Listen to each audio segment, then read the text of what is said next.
नागपूरमध्ये 23 मार्चला आरएसएस कार्यालयावर आंदोलनाचा इशारा. प्रकाश आंबेडकर यांनी बुलढाण्यात पत्रकार परिषद घेत सरकार आणि पंतप्रधानांवर गंभीर आरोप केले आहेत. तथाकथित जेफ्री इप्स्टीन या फाईलमध्ये नरेंद्र मोदी यांच्यासह काही केंद्रीय मंत्र्यांची नावे असल्याचा दावा त्यांनी केलाय.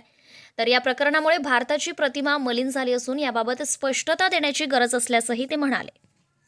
या पार्श्वभूमीवर येत्या 23 मार्चला नागपूरमधील राष्ट्रीय स्वयंसेवक संघाच्या कार्यालयावर आंदोलन करण्याचा इशाराही त्यांनी दिलाय. आरएसएस प्रमुख मोहन भागवत यांनी राष्ट्रप्रेम आणि संस्कारांची शिकवण देत असतानाच पंतप्रधानांविरोधात कारवाई का होत नाही याचा जाब आम्ही विचारणार असल्याचं आंबेडकर म्हणालेत. तसेच या आंदोलनात काँग्रेस, आप, डावे पक्ष आणि सुमारे 22 संघटना सहभागी होणार असल्याचंही त्यांनी सांगितलंय. तर मध्यमवर्गीय नागरिकांनीही या आंदोलनात सहभागी व्हावं असं आवाहन त्यांनी केलंय. वागण्याने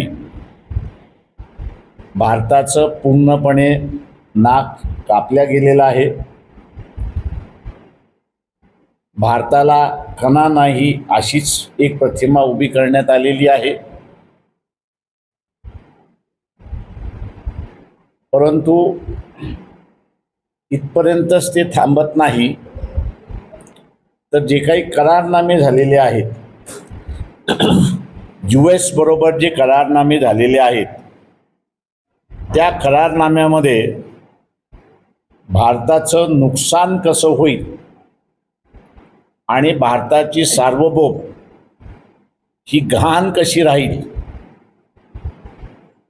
आणि अमेरिका नव्याने ईस्ट इंडिया कंपनी भारतामध्ये कशी निर्माण होईल या दृष्टीने केलेले करारनामे जे आहेत, उल्लेख नसेलही पण शंका यायला लागलेली आहे की जे काही एस्टीन फाईलमध्ये इतर राजकीय नेत्यांच्या संदर्भातलं वर्णन करण्यात आलेलं आहे, मोदींच्या संदर्भात सुद्धा तसंच काही प्रकार घडलेला आहे का, हा महत्त्वाचा आहे. का ज्याला आपण म्हणतो की भारताला सेल आउट करणं म्हणजे विकणं, हे केव्हा होतं की ज्यावेळेस समोरच्याकडे आपल्या विरोधामध्ये पुरावा आहे, बदनाम करणारा पुरावा आहे, आणि तो बदनाम करणारा पुरावा दाखवून आपण असणारं आपलं सातवं अशी असणारी परिस्थिती आहे. त्याच्यामुळे आमचं समज असा आहे की त्या फाईलमध्ये अधिक माहिती आहे की ज्याच्यामुळे नरेंद्र मोदी यांना ब्लॅकमेल केला जातोय,